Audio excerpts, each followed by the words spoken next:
High সকলে সহে ছুটে রবকে করে নাও রাজি। আলহামদুলিল্লাহি রাব্বিল আলামিন ওয়াসসালাতু ওয়াসসালামু আলা সাইয়্যিদিল মুরসালিন আম্মা বা'দ। ফাআউযু বিল্লাহি মিনাশ শাইতানির রাজীম। বিসমিল্লাহির রহমানির রহিম। আসসালাতু ওয়াসসালামু আলাইকা ইয়া রাসূলুল্লাহ ওয়া আলা আলিকা ওয়াসহাবিকা ইয়া হাবিবাল্লাহ। আসসালাতু ওয়াসসালামু আলাইকা ইয়া নবিয়াল্লাহ ওয়া আলা আলিকা ওয়াসহাবিকা ইয়া নূরাল্লাহ। মাদানী চ্যানেলের দর্শক শ্রোতা, আবারও হাজির হয়েছি আপনাদের প্রিয় অনুষ্ঠান রমজানের ডাক। এই রমজানের মহত্বপূর্ণ মাসের মধ্যে আমার আপনার জন্য, আমার আপনার আখলাককে উত্তম করার জন্য, সংশোধনের জন্য খুবই গুরুত্বপূর্ণ এক একটা বিষয় নিয়ে আলহামদুলিল্লাহ সুসজ্জিত এই অনুষ্ঠান। তারই ধারাবাহিকতায় আজকেও রয়েছে এমন একটি বিষয়, যে বিষয়টিকে ঈমানের অঙ্গ বলা হয়েছে, যেটি উপর আমল করার মাধ্যমে বান্দা জান্নাত হাসিল করবে, অন্যথায় তার বিপরীত দিকে চলার কারণে জাহান্নামের পথে পরিচালিত হবে। আমরা বুঝতেই পারলাম আজকের বিষয়টা কতটুকু গুরুত্বপূর্ণ হতে যাচ্ছে। আসুন শুরুতেই আল্লাহ তাআলা প্যারা মাহবুব সাল্লাল্লাহু তাআলা আলাইহি ওয়া আলিহি ওয়াসাল্লাম এর উপর দরুদ শরীফ পাঠ করার একটি ফজিলত শ্রবণ করি।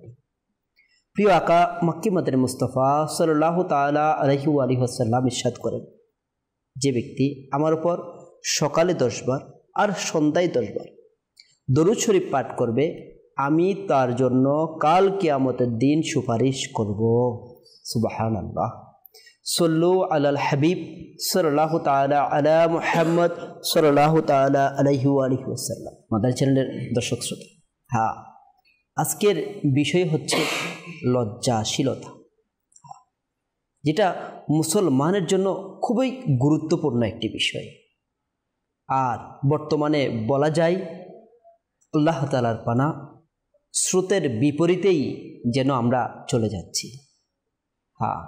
লজ্জাশীলতার অস্তিত্ব খুঁজে পাওয়াটাই যেন এখন একটা দুষ্কর ব্যাপার হয়ে দাঁড়িয়েছে।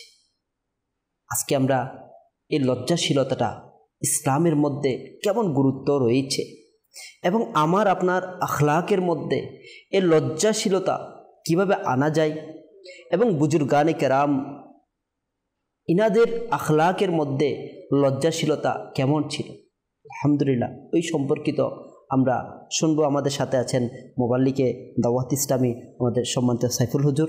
কেমন আছেন? আলহামদুলিল্লাহ। আমাদের আছেন হাসান ভাই আমাদের, এবং নাতখা রয়েছেন আমাদের মিনহাস ভাই। ইনশাআল্লাহ শুরুতে আমরা একটি নাতে মুস্তাফা শ্রবণ করব, এরপরে ইনশাআল্লাহ আমরা লজ্জাশীলতার ব্যাপারে গুরুত্বপূর্ণ বিষয়াবলী মাদানী ফুল শ্রবণ করব। আসুন আমরা শুরুতেই একটি নাতে মুস্তাফা শ্রবণ করি। সাল্লি আলা রাসূলিনা সাল্লি আলা মুহাম্মাদ সাল্লি আলা করিমিনা সাল্লি আলা মুহাম্মাদিন সাল্লি আলা হাবিবিনা সাল্লি আলা মুহাম্মাদিন। আমি মদিনাতে যাব আকা, আমি মদিনাতে যাব, আজ না হয়তো কাল যাব, প্রিয় আকা আমায় ডাকিবে, আজ না হয়তো কাল যাব। সাল্লি আলা রাসূলিনা সাল্লি আলা মুহাম্মাদ सल्ले अला करीमेना सल्ले अला मुहम्मदिन যাকে ছুঁয়ে পৃথিবীতে করেছেন খোদা সৃজন যাকে ছুঁয়ে পৃথিবীতে করেছেন খোদা সৃজন সুন্দর প্রিয় নবী যেমন কেউ নেই ভবে মন যা কিছু পৃথিবীতে করেছেন খোদা সৃজন সুন্দর প্রিয় নবী যেমন কেউ নেই ভবে মন পাবে না কেহ উপমা তোমার প্রিয় নবী পাবে না কেহ উপমা তোমার প্রিয় নবী তোমার মতো সুন্দর ওগো হয়নি কেহ সৃজন তোমার মতো সুন্দর ওগো হয়নি কেহ সৃজন যা কিছু পৃথিবীতে করেছেন খোদা সৃজন শোনো যবে পাবে তুমি দিদার প্রিয় নবীর শোনো যবে পাবে তুমি দিদার প্রিয় নবীর রেখো গো আশিক তুমি নত দুটি নয়ন সুন্দর প্রিয় নবী যেমন কেউ নেই ভবে মন প্রিয় নবীর আলোচনা যেথায় আদবে হয় প্রিয় নবীর আলোচনা যেথায় আদবে হয় রহমতেরি বাড়ি ধারা সেথায় হয় বর্ষণ সুন্দর প্রিয় নবী যেমন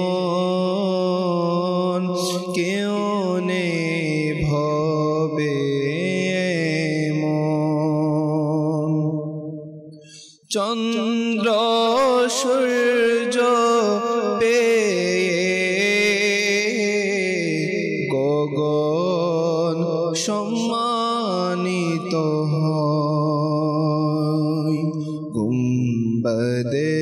নজরা পেয়ে মর্যাদাবান ভুবন যা কিছু এ পৃথিবীতে করেছেন খোদা সৃজন সুন্দর প্রিয় নবী যেমন কেউ নেই ভবে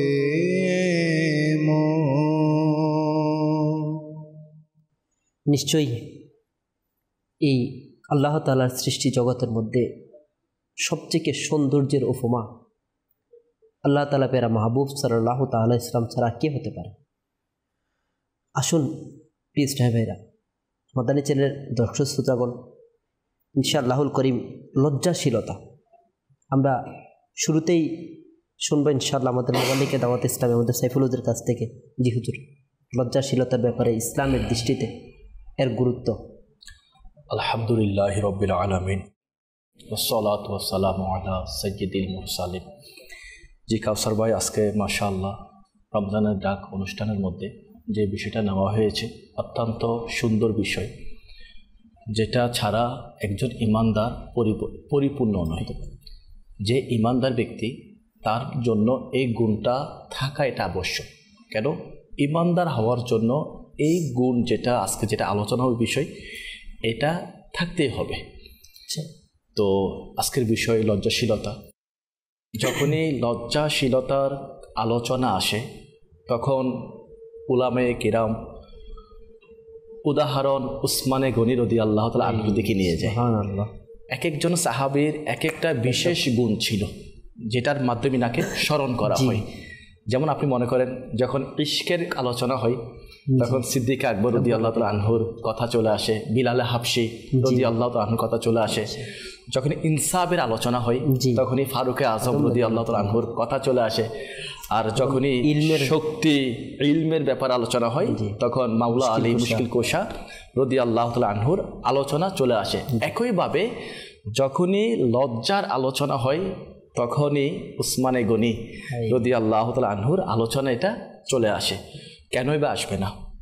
জিনার ব্যাপারে আমার আপনার নবী রাসূল আরবি সাল্লাল্লাহু আলাইহি ওয়াসাল্লাম ইরশাদ করেছেন, আমার উম্মতের মধ্যে সবচাইতে বেশি লজ্জাশীল ব্যক্তি হচ্ছে উসমানে গনি রাদিয়াল্লাহু তাআলা আনহু। আপনি দেখেন আমার নবীর কত উম্মত না, তো যে গুণ দ্বারা উপাধি দিয়েছে আল্লাহ রাসূল সাল্লাল্লাহু আলাইহি ওয়াসাল্লাম উসমানে গনিকে, তো ইনাকে কেন দিয়েছে? ইনি এমন লজ্জাশীল ছিলেন, ইনি নিজেই বলতেছে আমার কাছে বদ্ধ ঘরের মধ্যে, বদ্ধ রুমের মধ্যে আমি আল্লাহ পাকের কাছে লজ্জার কারণে সংকুচিত হয়ে যাই। এরকম লজ্জাশীল ছিল। এখন প্রকাশ্যে তো অনেক মানুষ আল্লাহর পানা কি করে, আর গোপন হয়ে গেলে নেককার ব্যক্তিদের মধ্যে বা জাহির অনেক মানুষ আছে যাদেরকে মানুষ নেক মনে করে, কিন্তু গোপনে তারা আল্লাহ পাকের নাফরমানি করে আল্লাহর সাথে যুদ্ধের ঘোষণা দেয়। তো উসমানে গনির গুণ দেখেন আপনি, যিনি প্রকাশ্যে তো লজ্জার প্রতীক ছিলেন, তারইভাবে ইনি গোপনেও অনেক বেশি লজ্জাশীল ছিলেন। এ ব্যাপারে মুসলিম শরীফের মধ্যে একটি হাদিসে পাক খুবই সুন্দরভাবে উল্লেখ হয়েছে। হজরতে সাইয়েদাতুনা আয়েশা সিদ্দিকা তৈয়বা তাহেরা রাদিয়াল্লাহু তাআলা আনহা বলেন, একদিন প্রিয় নবী সাল্লাল্লাহু আলাইহি ওয়াসাল্লাম আমার ঘরের মধ্যে আরাম ফরমাচ্ছিলেন, শুয়েছিলেন। এরই মধ্যে রাসূল পাক সাল্লাল্লাহু আলাইহি ওয়াসাল্লামের বরকতময় ঘরের মধ্যে দরজার নিকটে ইসলামের প্রথম খলিফা হজরতে সাইয়েদুনা সিদ্দিক আকবর রাদিয়াল্লাহু তাআলা আনহু আসলেন, অনুমতি চাইলেন। জি ইয়া রাসূলুল্লাহ, আপনার গোলাম হাজির, আসতে পারবো? তো রাসূল পাক সাল্লাল্লাহু আলাইহি ওয়াসাল্লাম সিদ্দিক আকবর রাদিয়াল্লাহু তাআলা আনহুকে অনুমতি দিলেন, ইনি ঘরের মধ্যে আসলেন। এর কিছুক্ষণ পর হজরতে সাইয়েদুনা ফারুক আজম রাদিয়াল্লাহু তাআলা আনহু ঘরের নিকটে আসলেন, অনুমতি ছিলেন। আমার প্রিয় নবী সাল্লাল্লাহু আলাইহি ওয়াসাল্লাম অনুমতি দিলেন, আর ইনিও ঘরের মধ্যে আসলেন। রাসূল পাক ওভাবে শুয়েছিলেন, যেভাবে শুরু থেকে শুয়েছিলেন ওভাবে শুয়েছিলেন, কোনো নড়াচড়া এবং পরিবর্তন নিজের মধ্যে নিয়ে আসেন নাই।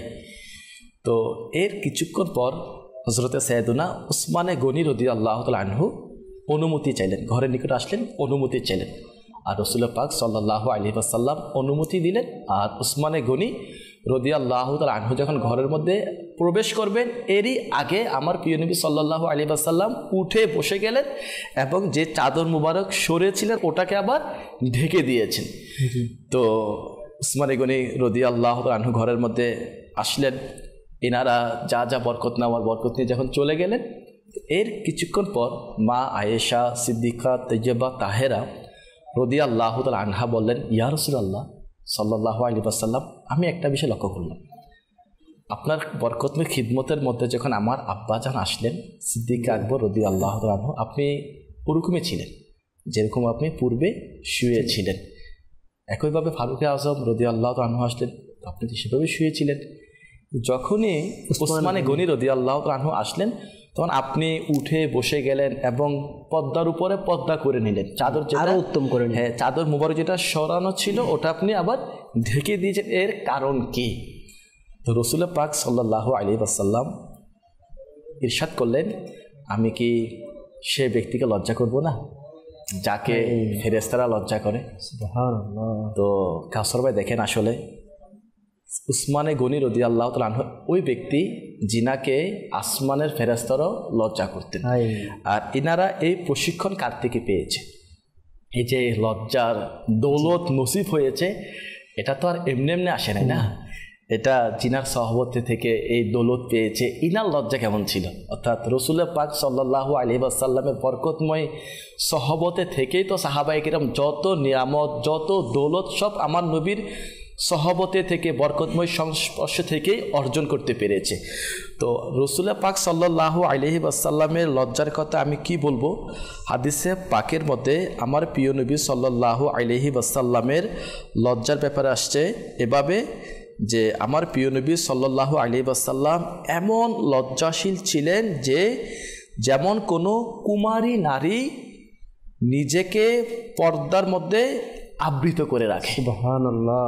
তো আগের যুগে যারা কুমারী নারী ছিল না, এদের যখন বিবাহর ঘর আসতো, বিবাহর জন্য কোনো পাত্র আসতো, তো ইনারা এত বেশি লজ্জা করতেন, নিজেকে ঘরের এক কোণার মধ্যে রেখে দিতেন এবং খুব কারোর সাথে কথা বলতেন না, মানে মা বাবা ভাই ইত্যাদি যারা ছিল না কারোর সাথে কথা বলতেন, এরকম লজ্জা করতেন যে আমার বিবাহর কি আসতেছে, ঘর আসতেছে। তো রাসূল পাক এর চাইতেও বেশি কি ছিলেন?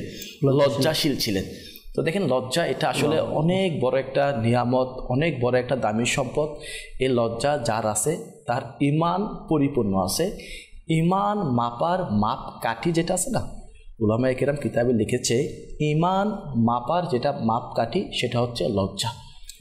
ঈমান পরিপূর্ণ আছে কিনা, কতটুকু ঈমান আমার মাঝে বিদ্যমান আছে, এটা মাপার যেটা মাপকাঠি সেটা হচ্ছে লজ্জা। যার কাছে লজ্জার নামের এই নিয়ামত আছে তার কাছে ঈমান আছে। আজকে দেখেন ভাই কাউসার ভাই, আমরা শুনলাম আমার প্রিয় নবী সাল্লাল্লাহু আলাইহি ওয়াসাল্লামের লজ্জার কথা, উসমানে গনি রাদিয়াল্লাহু তাআলা আনহুর লজ্জার কথা। তো আমরা এটাও শুনলাম আমার নবী সাল্লাল্লাহু আলাইহি ওয়াসাল্লামের যুগে যারা কুমারী নারী ছিল তারা কীরকম লজ্জা করতো না, মানে বিয়ের কথা আসলে কিভাবে নিজেকে গোপন রাখতেন, লজ্জায় কারোর সাথে কথা বলতেন না, কতটা পর্দা করতেন। এই বিষয়টা এখন শুনতে কত সম্মানিত লাগতেছে না? হ্যাঁ, বিষয়টা তো মানে বলতে, বিষয়টা শুনতে একটা সৌন্দর্য ফুটে উঠছে। তার মানে লজ্জাটা অটোমেটিক্যালি বোঝা যাচ্ছে, হ্যাঁ লজ্জা করাটা, পর্দা করাটাই আসলে সৌন্দর্য। জি। আর আজকে বাস্তব মানে দুঃখের কথা কি বলবো, লজ্জা শরম যেটা আছে না, এটা আজকে বর্তমান মানুষের নিকট থেকে এমনভাবে বের হয়ে যাচ্ছে, আপনি মানে আসলে গোপন কার কাছে আছে? আপনি দেখেন মাদানী চ্যানেল দর্শক, আমরাও শুনতে পাচ্ছি, আমরাও এখানের মধ্যে আছি, মানে মানুষ নিজেকে যেটা লজ্জার নামে চাদর আছে না, এটা আস্তে আস্তে এমনভাবে চলে যাচ্ছে, পুরুষ বলেন বা মহিলা বলেন, যুবক বলেন বা বৃদ্ধা বলেন, ছোট বলেন বা কিংবা বড় বলেন, আপনি দেখবেন প্রতিটা সেক্টরের মানুষের মধ্যে বেপর্দার ঝলক দেখা যাচ্ছে। আপনি দেখেন স্কুলগুলোর মধ্যে দেখেন বেপর্দা পাবেন আপনি ঘরের মধ্যে দেখেন বেপর্দা পাবেন আপনি, মাদ্রাসা ইসলামিক যেগুলো স্থান আছে ওগুলোর মধ্যে অনেক সময় বেপর্দা নজরে আসতেছে। আপনি বাজারে দেখেন বেপর্দার চারিদিকে ঘোরাঘুরি, আপনি নিজ মহল্লার মধ্যে দেখেন আজ মহিলা বলেন কিংবা পুরুষ বলেন উভয়ের মধ্যে বেপর্দার ছাড়াছাড়ি মানে এগিয়ে রয়েছে।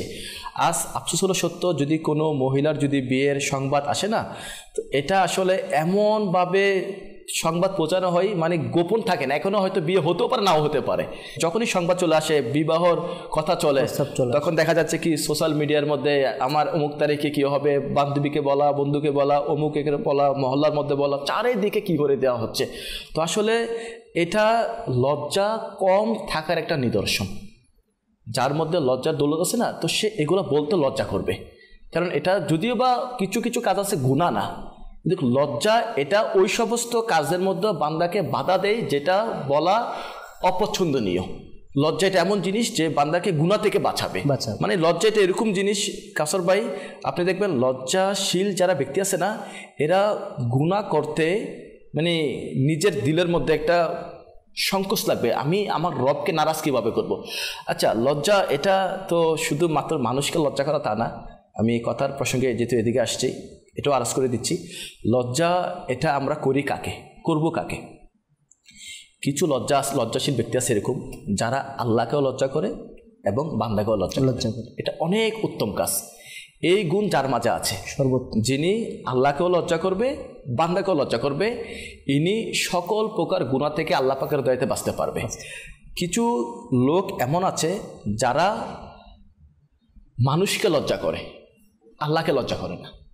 কিছু মানুষ এমনও আছে যে মানুষের সামনে গুনাহ করতে লজ্জাবোধ করে। আপনি দেখবেন মানুষের সামনে মদ পান করা, মানুষের সামনে মারামারি করা, মানুষের সামনে বিভিন্ন গুনাহ আছে যেগুলা মানুষের সামনে করে না, জেনা, ব্যভিচার, এগুলোকে গোপনে করতে পছন্দ করে। এমন এমন কিছু কাজ আছে যেগুলো মানুষ গোপন রাখতে পছন্দ করে। নিজের ঘরের মধ্যে মা বলেন, বাবা বলেন, ভাই বলেন, বন্ধু বলেন, আত্মীয় বলেন, এলাকার মধ্যে প্রকাশ্যে গুনাহ করতে লজ্জা করে যে ইনি আমাকে কি বলবে, আমি যে কাজটা করতে যাচ্ছি ইনি দেখলে আমাকে কি মনে করবে, এটা আমার তো একটা স্ট্যাটাস আছে না, আমি কোন ঘরের মানুষ।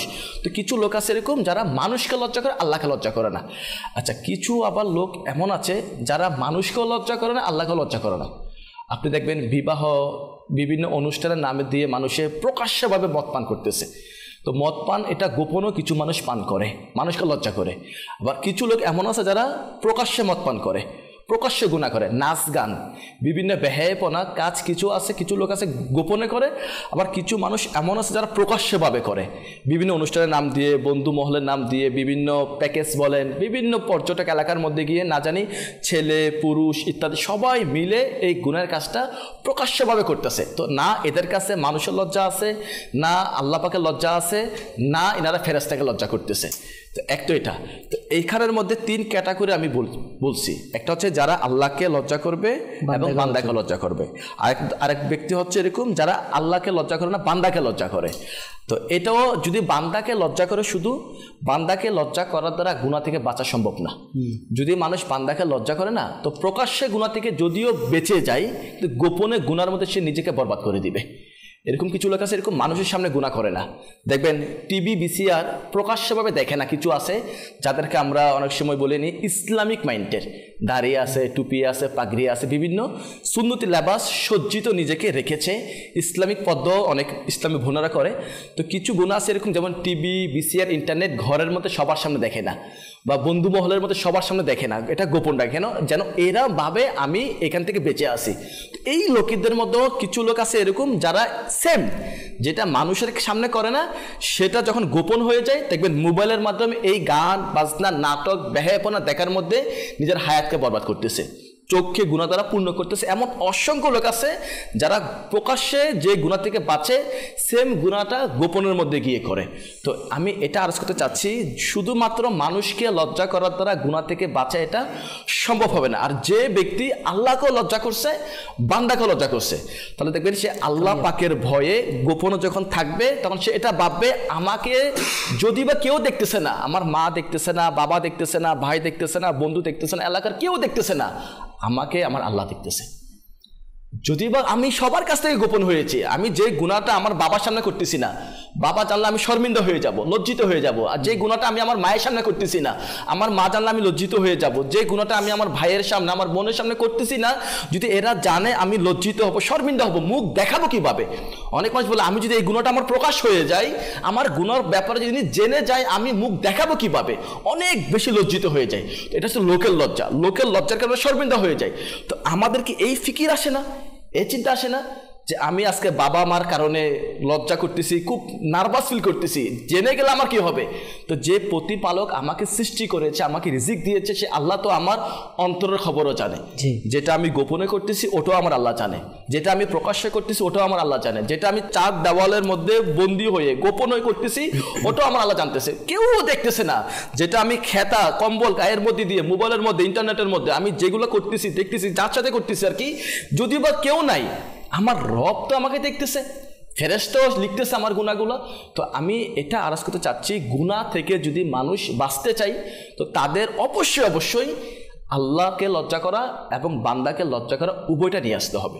যদি উভয়টা না থাকে না, তাহলে গুনাহ থেকে বাঁচা সম্ভব নয়, আর এরা কিয়ামতের ময়দানও শর্মিন্দা হবে। এজন্য উচিত আমরা যেন আল্লাহকে লজ্জা করি, বান্দাকে লজ্জা করি, নিজেকে গুনাহ থেকেও বাঁচাই। মাশাআল্লাহ। বেশক এটাই তো লজ্জা, শুধুমাত্র বান্দাকে লজ্জা করার মাধ্যমেই নিজের ইমানকে হেফাজত করা সম্ভব নয়। বড়ই সুন্দরভাবে উপস্থাপন করেছেন আমাদের মোবাল্লিকে দাওয়াত ইসলামী। আমাদের চ্যানেলের দর্শক শ্রোতা, এটা আমাদের জন্য শিক্ষণীয় অসংখ্য মাদানী ফুল রয়েছে।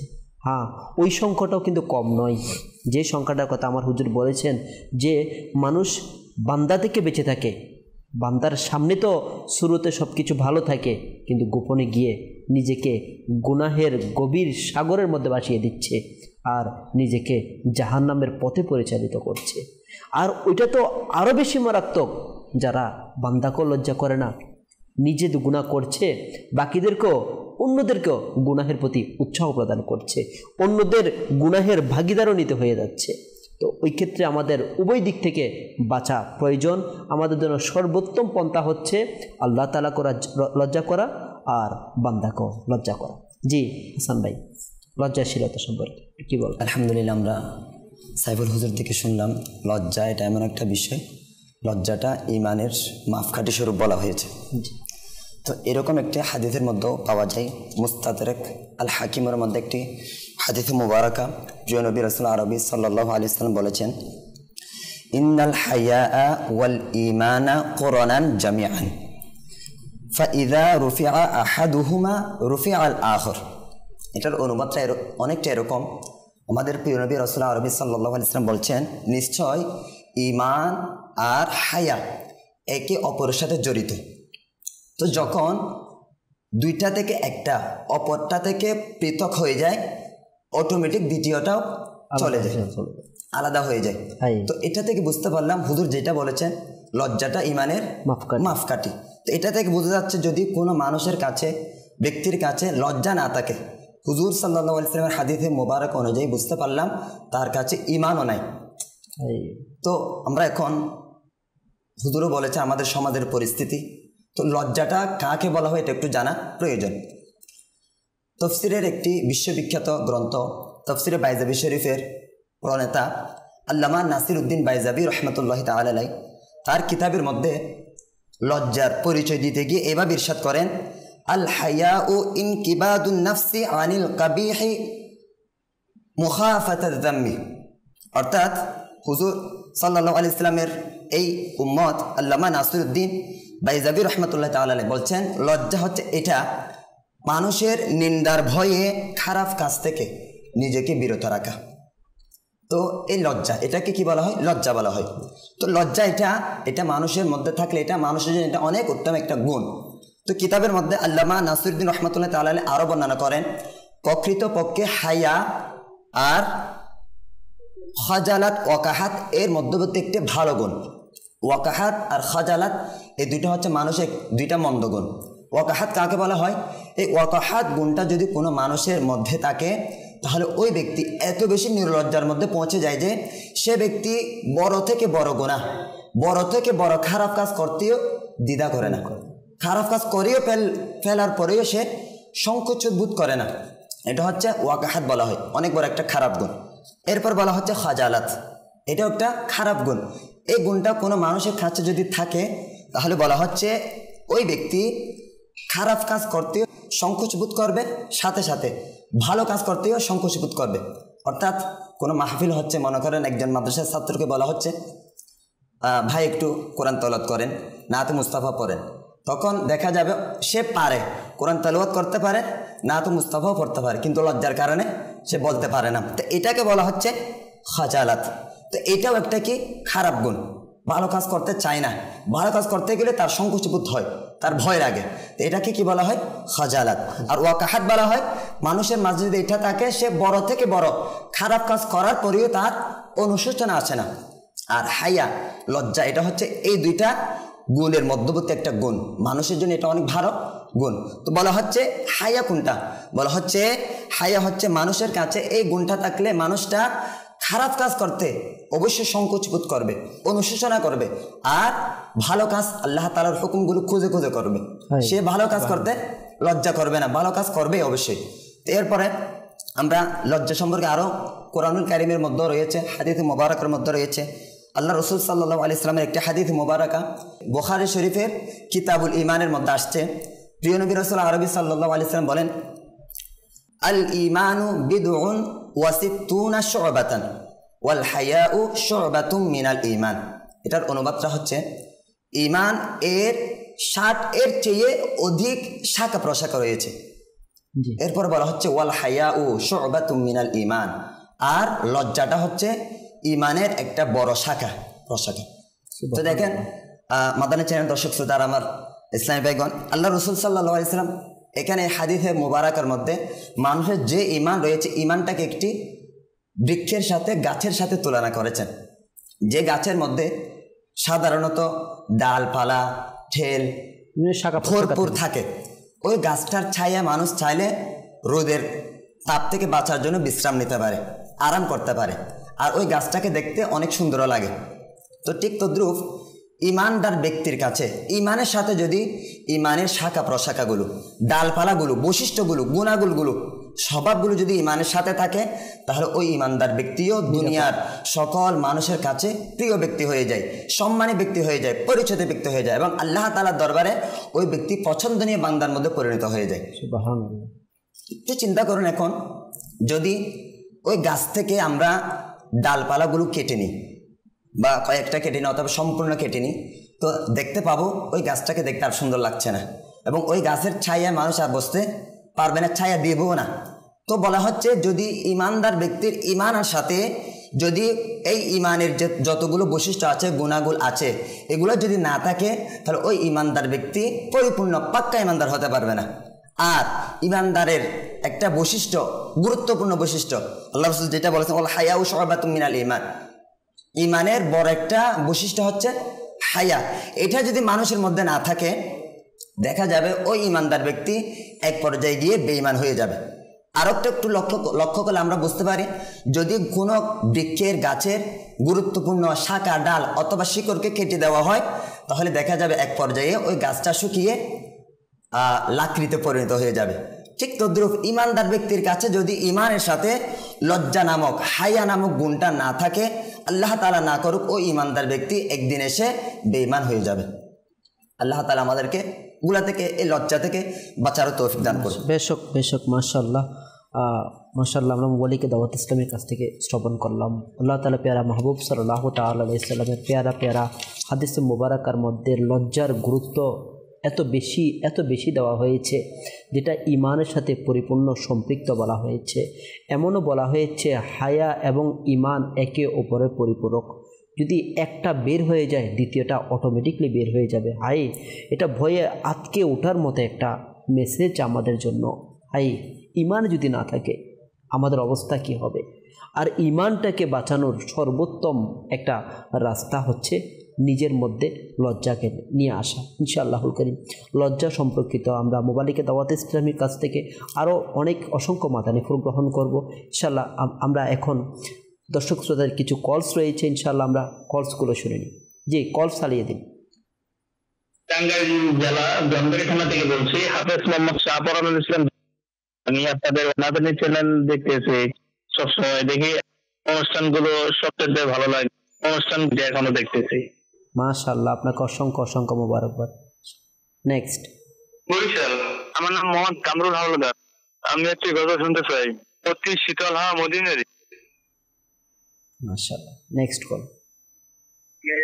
টাঙ্গাইল থেকে বলছি, আমি প্রতিদিন মাদানী চ্যানেল দেখি, আমার খুব ভালো লাগে, আমরা ফ্যামিলি সবাই দেখি। এখনো দিদি সামনে আছি, আমাদের পরিবারের জন্য দোয়া করবেন। আল্লাহ পাক যেন আমাদের সবাই এই দিদি চ্যানেল দেখার তৌফিক দেন এবং সত্যতা চলার তৌফিক দেন। মাশাআল্লাহ, আপনাকেও আপনার পরিবারকে অসংখ্য মোবারকবাদ। মাশাআল্লাহ। Next call. আমার নাম শামীম, আমার বাড়ি নোয়াখালী। আমি একটা নাচ শুনতে চাই, জীবনে হবে কি তোমার দিদার ইয়া রাসূলুল্লাহ। মাশাআল্লাহ, অবশ্যই যদি সুযোগ হয় ইনশাআল্লাহ অবশ্যই শোনানো হবে। Next call. আমি বান্দরবান জেলা থেকে বলছি। আলহামদুলিল্লাহ, আল্লাহ পাক রব্বুল আলামিনের লাখ শুকর, এত সুন্দর অনুষ্ঠান আপনারা প্রতিদিন করতেছেন। আপনাদের মাদানী চ্যানেলকে ধন্যবাদ জানাচ্ছি। মাশাআল্লাহ, আপনাকে অসংখ্য ধন্যবাদ, অনেক মোবারকবাদ। মাশাআল্লাহ। Next call. আমার নাম মোহাম্মদ জুবাইর, আমার বাসা চাঁদপুর। আমি একটি নাচ শুনতে চাচ্ছি, সবসে আলা ও আলা হামারা। হ্যাঁ, মাশাআল্লাহ, অবশ্যই সুযোগ পেলে ইনশাআল্লাহুল কারীম নাতে মুস্তাফা অবশ্যই শোনানো হবে। মাদানী চ্যানেলের দর্শক শ্রোতা যারা কলস দিয়েছেন, অসংখ্য মোবারকবাদ আপনাদেরকে। মাশাআল্লাহ, এভাবে করে আমরা অন্যদেরকেও মাদানী চ্যানেল দেখার প্রতি উৎসাহ করি, নিজের পরিবারের মধ্যে প্রত্যেকটা ফ্যামিলির মধ্যে মাদানী চ্যানেলগুলো আম করি, তাহলে দেখা যাবে আলহামদুলিল্লাহ ধারাবাহিকতার মধ্যে আমাদের পরিবারের মধ্যে, পরিবারের প্রত্যেকটা সদস্যের মধ্যে, মহিলা ইসলামী বোনদের মধ্যে, ইসলামী ভাইদের মধ্যে যদি পরিবারের মধ্যে হায়া, লজ্জা এবং ইসলামিক একটা সুন্দর সুন্নতে ভরা পরিবেশ তৈরি হয়ে যায়, হাই জান্নাত তো জান্নাত, আখিরাত তো আখিরাত, দুনিয়ার মধ্যেও একটা বিশাল প্রশান্তি চলে আসবে। ইনশাআল্লাহ আমরা মোবাইলিকে দাওয়াত ইসলামের কাছে যাব। এর আগে ইনশাআল্লাহুল করিম একটা প্যাকেজ রয়েছে, ইনশাআল্লাহ প্যাকেজ চালিয়ে দেব। সাল্লু আলাল হাবিব সাল্লাল্লাহু তাআলা আলা মুহাম্মদ সাল্লাল্লাহু আলাইহি ওয়াসাল্লাম। প্রিয় মাদানী চ্যানেলের দর্শকবৃন্দু, আলহামদুলিল্লাহ রমজানুল মুবারক চলমান রয়েছে। এই মহিমান্বিত মাস, এর গুরুত্বপূর্ণ সময়গুলো কিভাবে অতিবাহিত করা যায়? আফসোস, অনেক নির্ভুত এমনও রয়েছে যারা রোজা তো রাখে কিন্তু সে বেচারাদের সময় কাটে না। সুতরাং তারাও রমজান শরীফের মর্যাদাকে পাশ কাটিয়ে নাজাইজ কাজের আশ্রয় নিয়ে সময় কাটিয়ে থাকে। আর এভাবে রমজান শরীফে কখনো দাবা, কখনো তাস, কখনো লুডু, কখনো গান বাজনা এবং কখনো সোশ্যাল মিডিয়ার মাধ্যমে ধ্বংসাত্মক প্রোগ্রাম ইত্যাদিতে লিপ্ত হয়ে যায়। মনে রাখবেন, দাবা ও তাস ইত্যাদিতে কোনো ধরনের বাজি কিংবা শর্ত না লাগালেও এই খেলাগুলো নাজাইজ। বরং তাসে যেহেতু প্রাণীর ছবির প্রতি সম্মান করা হয়ে থাকে, সেহেতু আকা আলা হযরত আলাইহির রাহমা সাধারণত তাস খেলাকেও হারাম লিখেছেন। যেমনটি তিনি বলেন, গানজিফা অর্থাৎ পাতা দ্বারা এক প্রকার খেলার নাম এবং তাস সাধারণত হারাম, কেননা এতে ক্রিয়া কৌতুক ছাড়াও ছবির সম্মান রয়েছে। হে জান্নাত প্রার্থী রোজাদার ইসলামী ভাইয়েরা, রমজানুল মুবারকের পবিত্র মুহূর্তগুলোকে অনর্থক ও অশ্লীল কথাবার্তার মাধ্যমে নষ্ট হওয়া থেকে বাঁচান। জীবন খুবই সংক্ষিপ্ত, একে অমূল্য সম্পদ মনে করুন। তাস খেলা ও সিনেমার গান করার মাধ্যমে সময় কাটানোর, সময় নষ্ট করার পরিবর্তে কোরআন তিলাওয়াতের মাধ্যমে সময় অতিবাহিত করুন। রমজানের সময় জিকির, আজকার, দরুদে পাক এর মাধ্যমে অতিবাহিত করুন। ক্ষুধা পিপাসার প্রবলতা যত বেশি অনুভূত হবে, ধৈর্য ধারণ করার কারণে ইনশাআল্লাহ তাআলা সওয়াবও তত বেশি অর্জিত হবে। যেমনটি বর্ণিত আছে, আফদালুল ইবাদাতি আহমাজুহা, অর্থাৎ সর্বোৎকৃষ্ট ইবাদত হচ্ছে তাই যাতে কষ্ট বেশি হয়। ইমাম শরফুদ্দিন নববী আলাইহির রাহমা বলেন, যে ইবাদতে পরিশ্রম ও ব্যয় বেশি হয়ে থাকে তাতে সওয়াব ও ফজিলত বৃদ্ধি হয়ে থাকে। হযরত সাইয়েদনা ইব্রাহিম বিন আদহাম রাহমাতুল্লাহি আলাইহি বলেন, দুনিয়ায় যে নেক কাজ যত কঠিন হবে, কিয়ামতের দিন নেকির পাল্লাও তত বেশি ভারী হবে।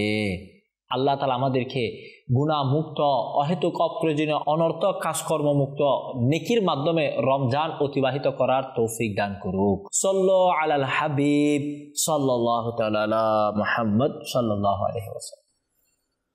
সাল্লাল্লাহু তাআলা আলা মুহাম্মদ সাল্লাল্লাহু তাআলা আলাইহি ওয়াসাল্লাম। মাশাআল্লাহ, বড়ই সুন্দর একটি প্যাকেজ ছিল, যেখানে আমাদের জন্য বড় ইম্পর্টেন্ট মেসেজ ছিল। হ্যাঁ, এই বিষয়টা খুবই বেশি এখন পরিলক্ষিত হচ্ছে। রমজান মাস রোজা তো রাখছে, নামাজও আদায় করছে, ইবাদতও করছে, কিন্তু পক্ষান্তরে রমজানের এই রহমতপূর্ণ প্রতিটা মুহূর্তকে আল্লাহ তাআলার নাফরমানিতে ব্যয় করছে। সময়টা অতিবাহিত করার জন্য দামি সময়, মূল্যবান সময়, মাগফিরাতের সময়, নাজাতের সময়, রহমত অর্জন করার সময়, তখন আল্লাহ তাআলার পানা, বেহায়াপনা, নির্লজ্জতা, চোখের নির্লজ্জতা, হাতের নির্লজ্জতা, এই সকল মাধ্যমে আমাদের সময় কাটানো, সেটা আমাদের জন্য কতটুকু ভয়ানক হতে পারে। আমরা শুনবো মুবালিকের দাওয়াত ইসলামীর কাছ থেকে এই রমজান মাসেও নির্লজ্জতা আমাদের জন্য কতটুকু ভয়াবহ হতে পারে। জি সাইফুল হুজুর। তো আসলে এই লজ্জা শরমের দৌলত নিয়ে আসতে পারা এটা বড়ই সৌভাগ্যের বিষয়। যার মাঝে লজ্জা থাকবে তার মধ্যে নেকি বেশি হবে, যার মধ্যে লজ্জা থাকবে না তার গুনাহ বেশি হবে। আপনি দেখবেন লজ্জা শরম যখন মানুষের কাছ থেকে উঠে যায় তখন গুনাহ করতে দ্বিধাবোধ করে না। সে যে কোনো গুনাহ করতে মানে তার কোনো টেনশন নেই গুনাহ করতে, কেন লজ্জা চলে গেছে। আর লজ্জার বরকত আরজ করে দিচ্ছি। লজ্জার বরকত কি? যাদের কাছে, আমাদের অনেকের কাছে আছে লজ্জা খুব কম দেখা যায়, তো লজ্জা যত বেশি হবে নেকি তত বেশি হবে, গুনাহ থেকে বাঁচতে পারবে। এর কয়েকটা আমি বরকত আরজ করছি। যার কাছে লজ্জা থাকবে সে কোনো দিন নামাজ ছাড়তে পারবে না। লজ্জা তো আল্লাহকে করবে, কারণ আল্লাহকে যেহেতু লজ্জা করবে অবশ্যই সে নামাজ পড়বে, কারণ আমার মালিক আমার জন্য নামাজ ফরজ করেছে। তো এভাবে আল্লাহকে যারা লজ্জা করবে তো তাদের বরকত হচ্ছে তারা কখনো নামাজ কাজা করতে পারবে না, মিথ্যা কথা বলতে পারবে না, গীবত করতে পারবে না, চুগলখুরি করতে পারবে না, রাস্তার মধ্যে মারামারি করতে পারবে না, অন্যায়ভাবে মানুষের টাকা আত্মসাৎ করতে পারবে না, সে জুলুম করতে পারবে না, ব্যভিচার করতে পারবে না। যারা আল্লাহকে লজ্জা করে, আখিরাতকে লজ্জা করে, আমাকে আখিরাতে উঠানো হবে। যারা আমরা মুসলমান যে নিজেকে দাবি করে সে অবশ্যই আখিরাতের উপর ঈমান রাখে। তো যেহেতু আমাকে কিয়ামতের ময়দানে উঠতে হবে, আমার রবের দরবারে দাঁড়াতে হবে, আমাকে আমার গোটা জিন্দিগির যা করেছি সেগুলা আমলনামা আমাকে দেওয়া হবে, আমাকে পড়ে শোনাতে হবে। কিছু লোক হবে যারা বেহিসাব জান্নাতের মধ্যে চলে যাবে, কিছু হবে এরকম যাদেরকে তাদের আমলনামা দেওয়া হবে, এরা আমলনামা পড়ে শোনাবে। আবার কিছু হবে এরকম যারা বেহিসাব জাহান্নামে চলে যাবে। 3 ক্যাটাগরির মানুষ হবে কিয়ামতের ময়দানে। এক হবে সে যাকে আল্লাহ পাক নিজের দয়াতে বেহিসাব জান্নাতের মধ্যে প্রবেশ করাবে। আরেক ক্যাটাগরি এ হবে যাদেরকে আল্লাহ পাক বিনা হিসেবে জাহান্নামে প্রেরণ করাবে। আরেক দল সে হবে যাদের কাছ থেকে হিসাব নেওয়া হবে, আমলনামা দেওয়া হবে, আমলনামা পড়ে শোনাবে। তো যে ইমানদার সে অবশ্যই ইমান রাখে, আমাকে কিয়ামতের ময়দানে উঠানো হবে, আমার কাছ থেকে আমার আমল সম্পর্কে জিজ্ঞাসাবাদ করা হবে। তো তখন কতই না দুঃখের বিষয়, চিন্তার বিষয় যে আজকে যাদের কাছে আমার গুনাহগুলো গোপন তখনও প্রকাশ হয়ে গেল কিয়ামতের ময়দানে। তো আমি কিভাবে জনসম্মুখে আল্লাহ পাকের সামনে দাঁড়িয়ে কি গুনাহ যেটা আজকে আমি গোপনে করছি ওটা ওইখানে পড়ে শোনাবো। তো এই যে আল্লাহকে যদি লজ্জা করে তাহলে কিয়ামতের এই কঠিন শাস্তি হিসেবে বাঁচতে পারবে। এভাবে আল্লাহকে যারা লজ্জা করবে তারা কোনো দিন রাস্তার মধ্যে দল বেঁধে বসে বসে ঠাট্টা মশকারি করতে পারবে না। এটা তো একজন ভদ্র মানুষের লক্ষণ না। রাস্তার চৌরাস্তার মোড়ে বসে, দোকানের মধ্যে বসে, অলি গলির মধ্যে বসে বসে 2-4 জন বসে বসে এভাবে ঠাট্টা করা, মশকারি করা, অপরকে নিয়ে তিরস্কার করা, অপরকে নিয়ে হাসি তামাশা করা, হাততালি বাজানো, শীষ দেওয়া, এগুলো কি বলেন একজন কি লজ্জাশীল ব্যক্তির কাছে? এটা মানে শব্দগুলো শুনতেই তো মনে হচ্ছে যেটা কত অশ্লীল বিষয় না, কত কিরকম মানে একটা খারাপ। এগুলোকে একজন ভালো পরিবারের মানুষ, একজন ভালো মানুষ এগুলো পছন্দ করবে না। আচ্ছা, যে করতেছে এও জানে যদি আমার বাবা মা জানে সেও পছন্দ করবে না। অনেক সময় আছে বাবা আসতেছে, মা আসতেছে, এদেরকে শীষ দেওয়া, হাততালি দেওয়া, এই তোর বাবা আসতেছে ভালো হয়ে গেছে, তার মানে এও জানে আমার বাবা মাও আমার এই কাজটা পছন্দ করে না।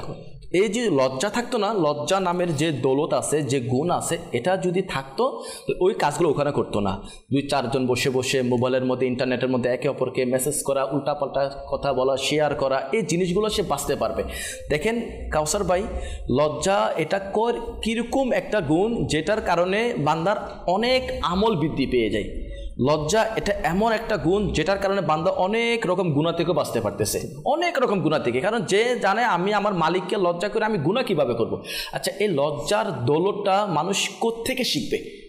এই লজ্জা আমরা সবাই আমাদের তো হায়াত 3 ভাবে পার করি আমরা: শিশুকাল, যৌবনকাল এবং বৃদ্ধকাল। তো শিশুকাল যেটা আছে না, তো যখন কোনো ঘরের লোকে সাথে আমরা তো থাকি না, আমরা তো এদের কাছে লালিত পালিত হয়েছি।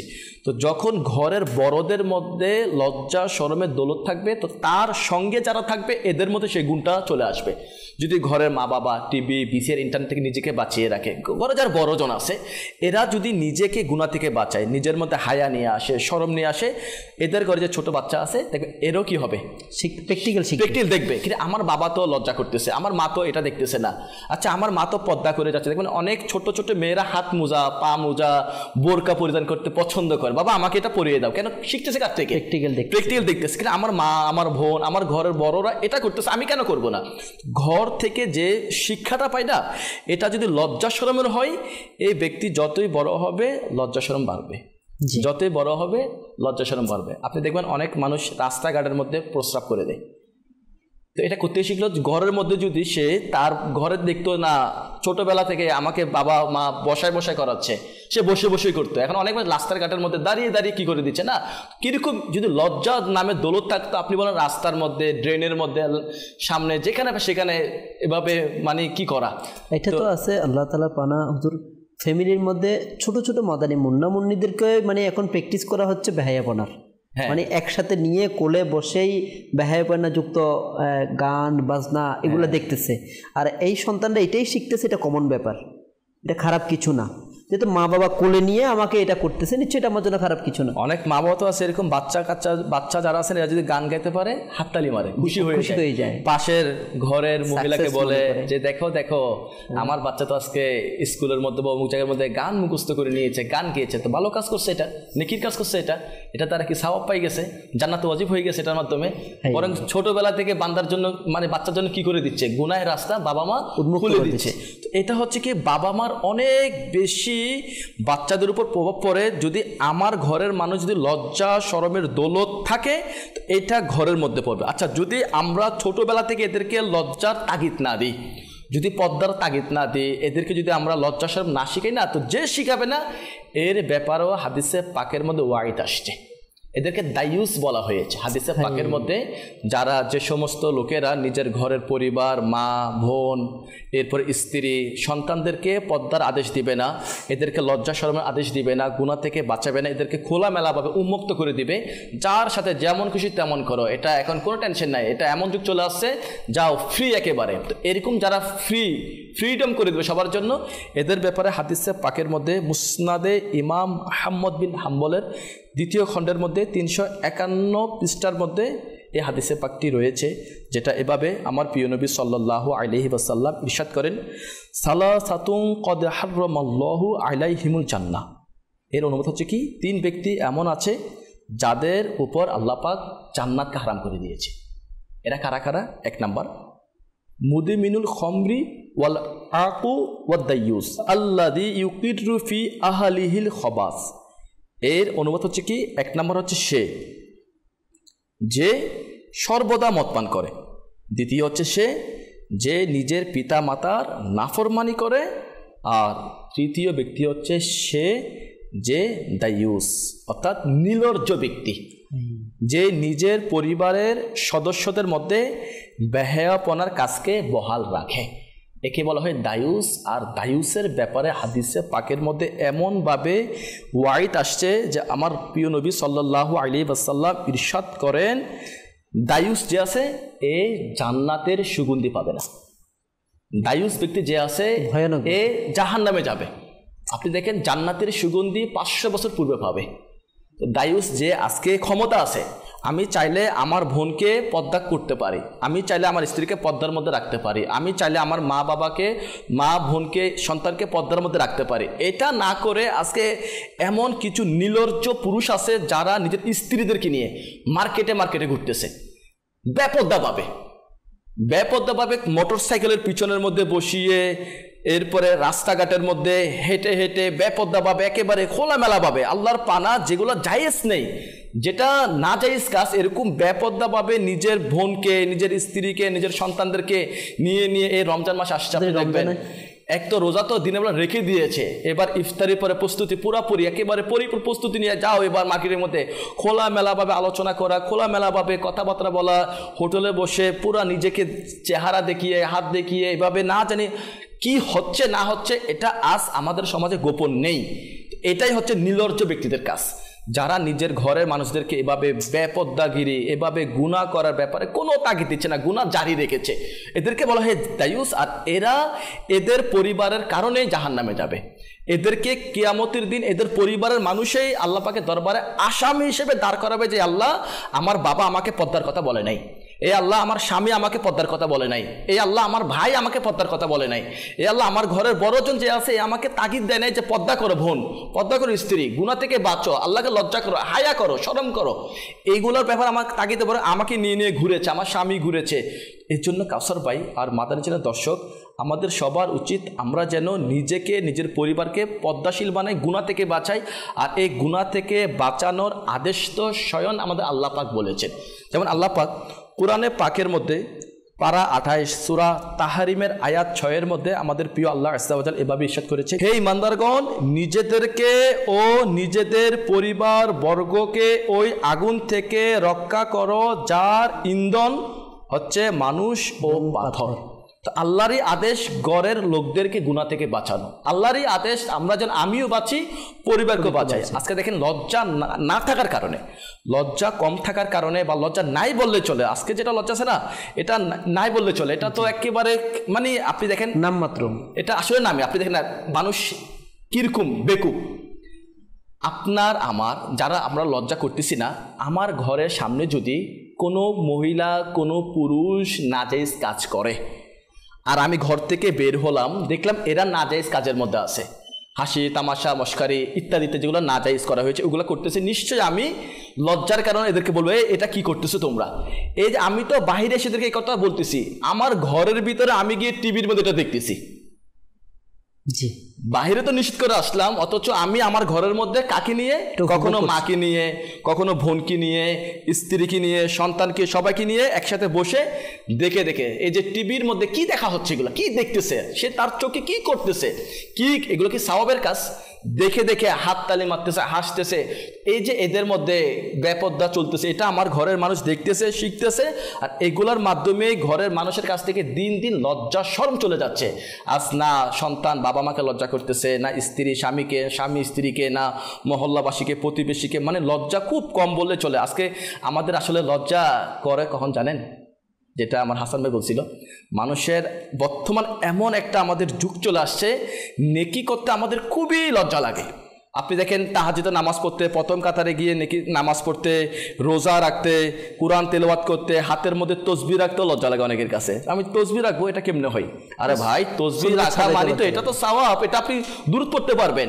আপনি দেখেন পাগড়ি যদি পরিধান করে লজ্জা লাগতেছে। আজকে বর্তমানে এমন এক সময় চলে আসছে, ইসলামী ভাইরা যদি পাগড়ি পরিধান করে, সুন্নতি লেবাস পরিধান করে, চেহারায় দাড়িয়ে রাখলো, বাবরি চুল রাখলো, আর এদেরকে নিয়ে কিছু মূর্খ মানুষ হাসি তামাশা করে, আর এরাও এদেরকে লজ্জা করে। আরে আমি বিবাহের মধ্যে, অনুষ্ঠানের মধ্যে, আত্মীয়ের ঘরের মধ্যে, অমুকের ঘরের মধ্যে কিভাবে যাব, আমার চেহারা দাঁড়িয়ে আছে, এরা আমাকে কি মনে করবে, এদেরকে লজ্জা করে নেকি থেকে দূরে চলে যাচ্ছে। নেকি করতে লজ্জা করে, পাগড়ি পরতে লজ্জা করতেছে। আচ্ছা, অনেক লোক তো এমন আছে গুনাহ দেখছে, চাইলে নেকির দাওয়াত দিতে পারতেছে, নেকির দাওয়াত দিতে লজ্জা করতেছে। আমার সামনে গুনাহ করতেছে, আমার ভাই, মা, বাবা, ভাই, বোন ইত্যাদি বন্ধু মহলের মধ্যে অনেকে গুনার মধ্যে ঝড়চরিত, একেবারে নিজেকে গুনাহের সাগর মধ্যে ডুবিয়ে দিচ্ছে। ভালো কথাগুলো বলার আমার কাছে লজ্জা লাগতেছে, ভালো ভালো নেকির দাওয়াত দিতে লজ্জা করতেছে। মাদানী কাফেলা যাব, লজ্জা করতেছে। মানুষকে নেকির দাওয়াত দেবো, লজ্জা করতেছে। মোট কথা ইসলামী বন্ধুর একই, পর্দা পরিধান করবো, লজ্জা লাগতেছে। বোরকা পরবো, লজ্জা লাগতেছে। নেকাব পরবো, লজ্জা। হাত মোজা পরবো, পা মোজা পরবো, লজ্জা করতেছে। আমি যদি এগুলো পরি আমাকে কি বলবে, এখনো তো আমি যুবতী আছি, এখন আমি কিভাবে এদেরকে সামনে এই পোশাক নিয়ে থাকি এখন। আচ্ছা, অনেক ঘরের মানুষ বেকুব এটাও বলে যে অন্তরের লজ্জা থাকলে হবে, অথচ মহিলার শাব্দিক অর্থ হচ্ছে গোপন থাকা। তো আপনি দেখেন যেভাবে পুরুষের কাছ থেকে লজ্জা নামের নিয়ামত দূর হচ্ছে, একইভাবে মহিলার কাছ থেকে লজ্জা নামের গুণগুলো দূর হয়ে যাচ্ছে। অথচ আমরা যদি দেখি সাহাবিয়া যারা ছিল না, এদের কাছে লজ্জা নামের দৌলত কিরকম ছিল। উম্মে খাল্লাদ রাদিয়াল্লাহু তাআলা আনহার ব্যাপার আসছে, ইনার এক সন্তান কোনো যুদ্ধের মধ্যে শহীদ হয়ে গিয়েছে। তিনি সন্তানকে খোঁজার জন্য নেকাব পরিধান করে যুদ্ধের ময়দানে গিয়েছে।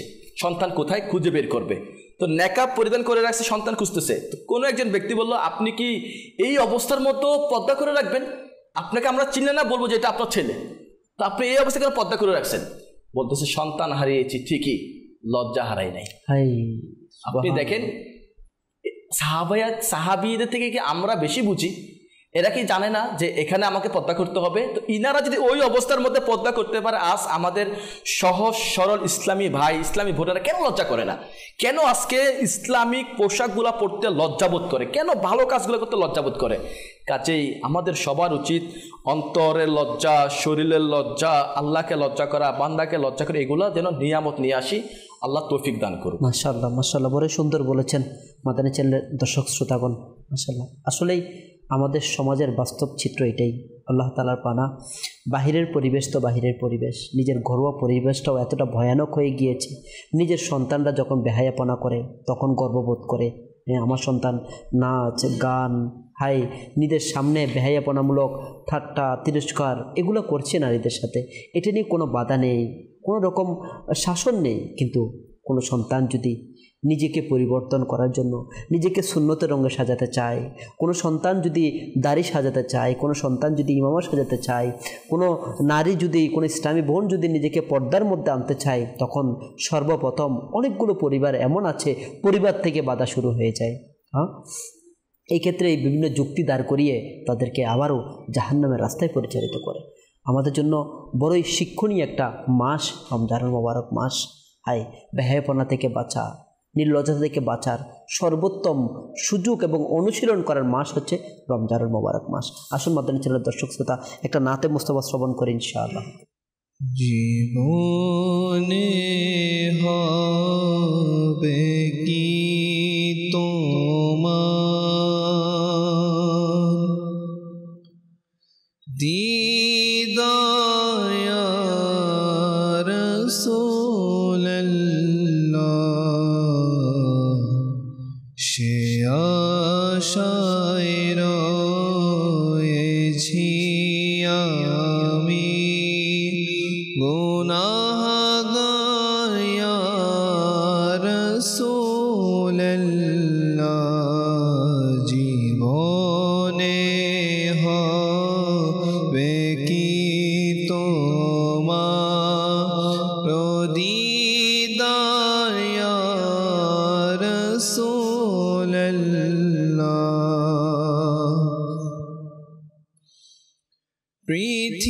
পৃথিবীর যে দিকে তাকাই দরদি আর তো কেহ নাই, পৃথিবীর যে দিকে তাকাই দরদি আর তো কেহ নাই, জগতে তুমি দরদি দে রোসাইদার ইয়া রাসূলুল্লাহ, জগতে তুমি দরদি দে রোসাইদার ইয়া রাসূলুল্লাহ, সে আশায় রয়েছি আমি গুনাহগার ইয়া রাসূলুল্লাহ।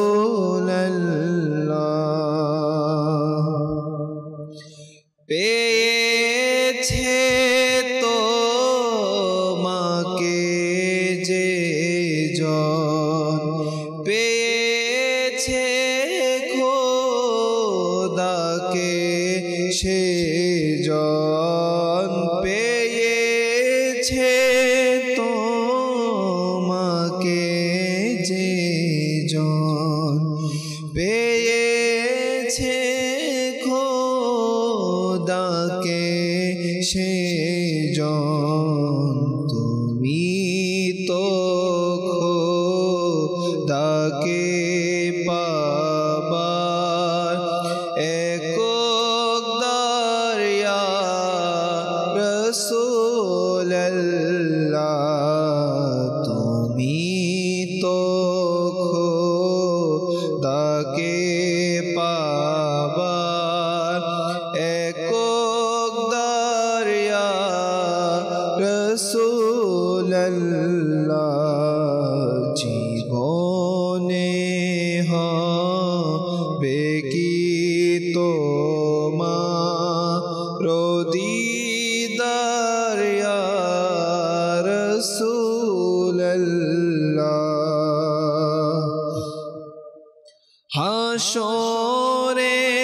দিনে করবেন পার যত সব উম্মত গুনাহগার হাসরের দিনে করবেন পার যত সব উম্মত গুনাহগার আমিও হই যেন সেদিন ও দয়া রাসূলুল্লাহ আমিও হই যেন সেদিন ও দয়া রাসূলুল্লাহ সে আশায় রয়েছি আমি গুনাহগার ইয়া রাসূলুল্লাহ জীবনে হবে কি তোমার দিদার ইয়া রাসূলুল্লাহ। বেশক মাতার চেরা দর্শক শ্রোতা, হাই আশিকের রাসূলদের জন্য একমাত্র শাফাতকারী সে প্রিয় আকা সাল্লাল্লাহু তাআলা ইসলামের দিদারের জন্যই তো আশিকের রাসূলের অপেক্ষা রয়েছে। আসুন আমরা দেখতেই তো অনুষ্ঠান প্রায় শেষের দিকে রয়েছি। জি হাসান ভাই, সময় খুব কম, ইনশাআল্লাহ আপনি আর কি বলবেন লজ্জাশীলতার ব্যাপারে? জি হুজুর, আমার সাইফুল হুজুর তো সমাজের বর্তমান পরিস্থিতি তুলে ধরেছেন। এই পরিস্থিতির মধ্যে বর্তমান যে গুনাহগুলো হচ্ছে, মানুষ কুদৃষ্টি দিচ্ছে, এই কুদৃষ্টি দেওয়াটা গুনাহ মনে করছে না। এই যুবক কুদৃষ্টি দেওয়ার জন্য বিভিন্ন স্থানে চলে যাচ্ছে, মার্কেটে চলে যাচ্ছে, পিকনিকের ব্যবস্থা করতেছে, এরপর চিড়িয়াখানায় চলে যাচ্ছে, আরও কি বিভিন্ন স্থানে চলে গিয়ে তারা যুবকরা গুনাহ করার ইচ্ছা করছে। কিন্তু পূর্ববর্তী বুজুর্গরা গুনাহ করার সুযোগ পাওয়ার পরে তারা গুনাহ থেকে বিরত থেকেছেন। গুনাহ করতে চায় না, কিন্তু ইনাদের সামনে চলে আসছে। বর্তমানে যুবকরা গুনাহ করতে চায় কিন্তু সুযোগ পাচ্ছে না, করে ফেলে। কিন্তু পূর্ববর্তী বুজুর্গরা এরকম না, পাওয়ার পরে তারা গুনাহ থেকে বেঁচে থাকতো। তো কুদৃষ্টি ব্যাপারেও কোরআনুল কারীমের কুদৃষ্টি না দেওয়ার জন্য বিভিন্নভাবে কোরআন কারীমের মধ্যে মহিলাদেরকেও ইরশাদ করা হয়েছে, পুরুষদেরকেও আল্লাহ তাআলা নিষেধ করেছেন। কোরআনুল কারীমের সূরা নূরের 30 নম্বর আয়াতের মধ্যে আল্লাহ তাআলা ইরশাদ করেন, বিসমিল্লাহির রহমানির রহিম, কুল লিল মুমিনিনা ইয়াগুদ্দু মিন আবসারিহিম ওয়া ইয়াহফাযু ফুরুজাহুম। এটার অনুবাদ হচ্ছে, হে রাসূল, আপনি মুসলমান পুরুষদেরকে বলে দিন তারা যেন তাদের দৃষ্টি কিছুটা নামিয়ে রাখে, ঝুঁকিয়ে রাখলে কি হবে, এবং তারা যেন তাদের লজ্জাস্থানের হেফাজত করে। এরপর মহিলাদেরকে বলছেন আল্লাহ রাব্বুল আলামিন এর পরবর্তী আয়াতের মধ্যে, অকুল লিল মুমিনাতি ইয়াগুদ্দুনা মিন আবসারিহিন্না ওয়া ইয়াহফাযনা ফুরুজাহুন্না।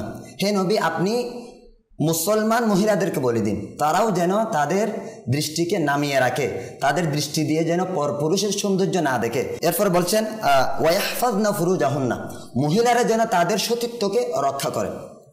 এটা তাফসীরের মধ্যে আসছে, সতীত্বটা কীভাবে রক্ষা করবে, এটা দ্বারা বোঝাচ্ছে, বলা হচ্ছে তারা জিনা হয়ে যায় বা জিনা করা অথবা জিনা হয়ে যায় এরকম কাজ থেকে নিজেকে রক্ষা করবে। তাফসীরের মধ্যে এটাও আসছে, তাদের কণ্ঠ যে আওয়াজ রয়েছে এই আওয়াজটাকে যেন পরপুরুষের কানে না যায়, এটা থেকে বাঁচাতে হবে। কেন বাঁচাতে হবে? কোরআনুল কারীমের অন্য একটি আয়াত সূরা আহজাবের 32 নম্বর আয়াতের মধ্যে আল্লাহ বলেন, ফালা তাখদাউনা বিল কওল, হে মহিলাগণ, তোমরা পরপুরুষের সাথে কোনো প্রয়োজনের কারণে যদি কথা বলতে হয় তোমরা তখন নম্র সুরে আকর্ষণীয়ভাবে কথা বলিও না। আচ্ছা, কথা বললে কি হবে? পুরুষের সাথে পরপুরুষের সাথে আকর্ষণীয়ভাবে সুন্দরভাবে মিষ্টি হেসে কথা বললে কি হবে? আল্লাহ বলেন, ফায়াতমাআল্লাযী ফী কলবিহি মারাদ, বলা হচ্ছে যে সকল ব্যক্তিদের অন্তরের মধ্যে রোগ রয়েছে তাদের মাথার মধ্যে, চিন্তার মধ্যে খারাপ কাজ করার একটা মন মানসিকতা সৃষ্টি হয়ে যাবে। এই জন্য মন মানসিকতা যেন সৃষ্টি না হয়, তোমরা তোমাদের কথাগুলোকে নম্রভাবে বলবে না। কখন? যখন কোনো সময় প্রয়োজনের কারণে বদ্ধ হয়। আচ্ছা, এখানে আরেকটা আমরা লক্ষ্য করলে বুঝতে পারি, কোরআনুল কারীমের মধ্যে যত আয়াত হুকুম দেওয়া হয়েছে সকল হুকুমের হিকমত আল্লাহ তাআলা সরাসরি বর্ণনা করে নাই। এই হুকুম কেন দেওয়া হয়েছে, এর হিকমত মানুষের বুঝশক্তির উপর আল্লাহ তাআলা ছেড়ে দিয়েছেন, অথবা ওলামাগণ এই হুকুমটা কেন দিয়েছেন আল্লাহ তাআলা এটার হিকমত বুঝে নেই। কিন্তু আল্লাহ তাআলা লজ্জা করার ব্যাপারে, দৃষ্টিকে নত রাখার ব্যাপারে যে হুকুম দিয়েছেন, এই হুকুমটার হিকমত সাথে সাথে আল্লাহ বলেন যালিকা আযকা লাহুম, অর্থাৎ যে ব্যক্তিরা, যে সকল মুসলমান পুরুষ নারীগণ নিজের দৃষ্টিকে অবনত করবে, নিচে রাখবে, ঝুঁকিয়ে রাখবে, কুদৃষ্টি দিবে না, খারাপ কিছু দেখবে না, গুনাহের কিছু নাজায়েজ কিছু দেখবে না, তাহলে তাদের জন্য এটা অধিক পবিত্র। কিভাবে পবিত্র? কোনো ব্যক্তি যখন এই চোখ দিয়ে কুদৃষ্টি দেয়, দৃষ্টি দেওয়ার মাধ্যমে চোখটা অপবিত্র হয়ে যায়। এই চোখের মধ্যে যখন কোনো কিছু চলে আসে, এই গুনাহের কথাটা অন্তরের মধ্যে জল্পনা করতে শুরু হয়ে যায়। এই অন্তরের মধ্যে গুনাহের কথা চিন্তা ভাবনা করার কারণে অন্তরটা অপবিত্র হয়ে যায়। ঠিক তদ্রূপ অন্তরের মধ্যে যখন খারাপ চিন্তা আসে, তখন ওই মুসলমান পুরুষ বা নারী লজ্জাস্থানের মাধ্যমে গুনাহ করার জন্য উৎসাহিত হয়ে যায়। এটা হচ্ছে কুদৃষ্টির কারণে। তো এই জন্য আল্লাহ বলেন, এই কুদৃষ্টি না দিয়ে নিজের দৃষ্টিকে অবনত করো, ঝুঁকিয়ে রাখো, যালিকা আযকা লাহুম, এটা পুরুষ এবং নারীর জন্য অধিক পবিত্রতা। মাশাআল্লাহ, মাশাআল্লাহ, বড়ই সুন্দর বলেছে মাদানী চ্যানেলের দর্শক শ্রোতা। আমরা বড়ই অসংখ্য মাদানী ফুল আমরা শ্রবণ করলাম লজ্জার ব্যাপারে। তো ইনশাআল্লাহুল করিম আমরা আমাদের প্রত্যেককে আল্লাহ তাআলা যেন লজ্জাশীল হিসেবে আল্লাহ তাআলা কবুল করে নেন, এবং লজ্জাশীলতার মধ্যে যেন আমরা আমাদের পরিবার, আমাদের সমাজের মধ্যে এটাকে আবার পুনরুজ্জীবিত করতে পারি। আমাদের সমাজের মধ্যে, আমাদের রাষ্ট্রের মধ্যে যেন পুনরায় এটাকে আসে। মুসলমানদের মধ্যে যেন যে হায়া, যে লজ্জা থাকা দরকার নারী এবং পুরুষ উভয়ের ক্ষেত্রে, যেটা আল্লাহ পাকের কোরআন কারীমের মধ্যে হুকুম রয়েছে, আল্লাহ তাআলা প্যারা মাহবুব সাল্লাল্লাহু তাআলা ইসলামের অসংখ্য হাদিস মুবারাকাত দ্বারা প্রমাণিত রয়েছে। ইনশাআল্লাহ আমরা এটাকে নিজেদের মধ্যে পালন করার চেষ্টা করব ইনশাআল্লাহুল করিম। দেখতে দেখতে অনুষ্ঠানের প্রায় শেষের দিকে চলে এসেছি, এখানেই শেষ করছি। সুস্থ থাকুন, ভালো থাকুন, মাদানী চ্যানেল দেখতে থাকুন। সল্লু আলাল হাবিব সাল্লাল্লাহু তাআলা আলা মুহাম্মদ সাল্লাল্লাহু তাআলা আলাইহি ওয়া আলিহি ওয়াসাল্লাম। হাই সকলে সোহে ছুটে রবকে করে